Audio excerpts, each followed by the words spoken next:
On the morning of July 5, 2017, a man sits in front of his laptop in a lavish villa in Bangkok. He's known online only as Alpha02, a multimillionaire living a life of luxury, driving expensive cars, and feeling secure in the heart of Thailand. But that feeling is shattered by the loud bang of a car crash right outside his front gate. A woman has crashed her Toyota Camry into his property. He rushes outside, leaving everything behind, unaware that this seemingly random accident is no mistake. The driver is an undercover agent with the Royal Thai Police Force. For months, the FBI and DEA, along with authorities from 7 countries, have been meticulously planning this moment. Will this be the end of the hunt for the king of the dark web? The early 2010s marked the beginning of a new era in the digital underworld. The dark web, an unindexed portion of the internet accessible only through special software like Tor, was growing rapidly. This shadowy corner of the internet promised anonymity and privacy, attracting a wave of users, from privacy-conscious individuals to those with far more sinister intentions. Bitcoin, the first decentralized digital currency, was rising alongside the dark web. Its decentralized nature and perceived anonymity made it the perfect currency for transactions on these hidden marketplaces. Among the first to capitalize on this was the infamous Silk Road, a dark web marketplace that allowed users to buy and sell illegal goods, ranging from drugs to fake IDs. When the FBI shut down the Silk Road in 2013, its founder, Ross Ulbricht, was sentenced to life in prison without parole. The authorities hoped this would send a strong message, but instead, it created a power vacuum that many were eager to fill.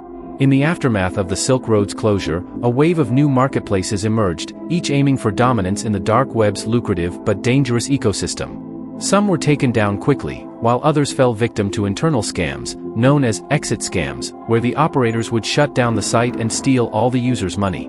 Among these was AlphaBay, which quickly rose to prominence. Launched in December 2014 by a man known only as Alpha02, AlphaBay was different. Its user interface was more sophisticated, mirroring the ease of use seen on mainstream e-commerce sites like Amazon. What started as a platform for selling stolen credit card data quickly expanded to include drugs, weapons, malware, and other illegal goods and services. The site offered multiple layers of security, including the use of cryptocurrencies like Bitcoin, Monero, and Ethereum, and even featured a Tumblr service to obscure transactions. AlphaBay's rapid growth was staggering. Within a year, it had more than 200,000 registered users and over 40,000 vendors. By 2017, AlphaBay had become the largest dark web marketplace, hosting over 300,000 listings and generating millions of dollars in transactions each week. Alpha02, now rebranded simply as Admin, was raking in a percentage from every transaction, amassing a fortune, and living the high life in Thailand.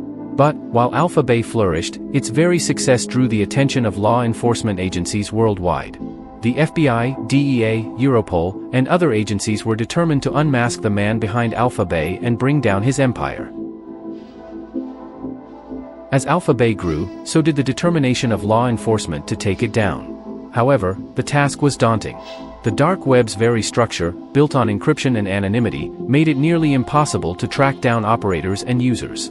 The Tor network, which AlphaBay and other marketplaces used, routed internet traffic through multiple servers worldwide, masking the true locations of users and sites. Conventional investigative methods were ineffective in this environment, and law enforcement needed a breakthrough. That breakthrough came in December 2016, in the form of a small but critical mistake from Alpha02's past. Years earlier, when AlphaBay was still in its infancy, every new user who registered received a welcome email.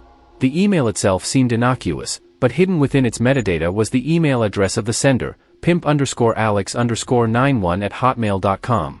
This small slip-up could have gone unnoticed, but an anonymous tipster, possibly an early AlphaBay user or a rival marketplace operator, saved one of these emails and forwarded it to the DEA. This single email address provided the first tangible clue in the hunt for Alpha02. Investigators quickly connected the email address to Alexander Cases, a young Canadian from Trois-Rivières, Quebec. Born in 1991, Cases had been a precocious tech enthusiast, posting in online forums under the username Alpha02 as early as 2008. His posts ranged from tech advice to discussions on removing computer viruses, and he often signed off with his full name and email address. Further digging revealed more about Cases' life. He had a PayPal account linked to the same email address, and his LinkedIn profile showed that he worked as a freelance software designer and ran a small tech company called EBX Technologies. On Facebook, investigators found the profile of his fiancée, a Thai woman, confirming that Kazes was living in Thailand. By now, Kazes was a multimillionaire, living a lavish lifestyle in Bangkok. He owned several properties, including a mansion in a gated community, a second house, and a luxurious villa in Phuket. He drove a Lamborghini, a Porsche, and was in the process of purchasing another villa in Cyprus. Despite his wealth, Kazes was careful to maintain a low profile. He kept a routine, spending much of his time at home, occasionally attending language courses, or going out with his wife. While Kazes enjoyed his life, American investigators were closing in. The DEA, FBI, and Thai authorities began coordinating their efforts, tailing Kazes and monitoring his activities. They identified 3 properties he owned in Bangkok, including his primary residence, a bachelor pad where he hosted his affairs, and his fiancée's home. The investigators even managed to track his iPhone and monitor his movements, waiting for the right moment to strike. The takedown of AlphaBay was not just about arresting Kazes, it was a coordinated, multinational effort aimed at dismantling the dark web's largest marketplace and setting a precedent for future operations. The plan, dubbed Operation Bayonet, involved the FBI, DEA, Europol, and law enforcement agencies from 7 countries. But there was another crucial element to the operation: Hansa Market. Hansa was a European dark web marketplace that had been gaining popularity. Dutch authorities, with a tip from a security researcher, had discovered Hansa's servers in a data center in the Netherlands. Rather than immediately shutting it down, they saw an opportunity to turn the site into a honeypot. In a secret operation, Dutch investigators copied Hansa's servers, monitored the site's activities, and dug through chat logs of the site's German operators. They discovered that the operators had moved the servers to Lithuania, and with the help of German and Lithuanian authorities, they managed to track them down. However, before they could strike, the FBI informed them of the impending takedown of AlphaBay. The plan now was to wait.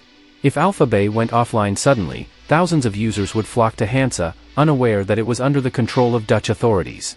The Dutch could then collect evidence and data on thousands of criminals using the platform, leading to a massive wave of arrests across Europe.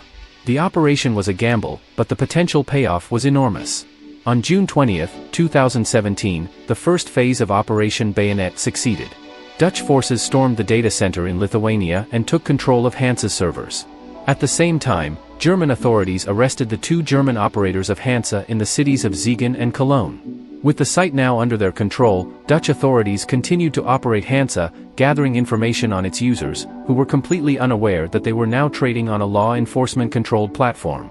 Meanwhile, in Bangkok, Kazes continued his daily routine, oblivious to the fact that the walls were closing in around him. On July 5, 2017, the final phase of Operation Bayonet was put into action. The plan was simple, yet risky. The Royal Thai Police staged a minor car accident outside Kazes' villa, hoping to lure him outside without giving him time to lock or encrypt his devices. If his laptop was locked or the hard drives encrypted, it would be nearly impossible for authorities to access AlphaBay's servers. The crash was designed to be just serious enough to draw Kazes' attention without arousing suspicion. As planned, Kazes rushed outside to investigate the noise, leaving his laptop open and logged in. At that moment, agents from the DEA, FBI, and Royal Thai Police sprang into action, arresting Kazes and storming his villa.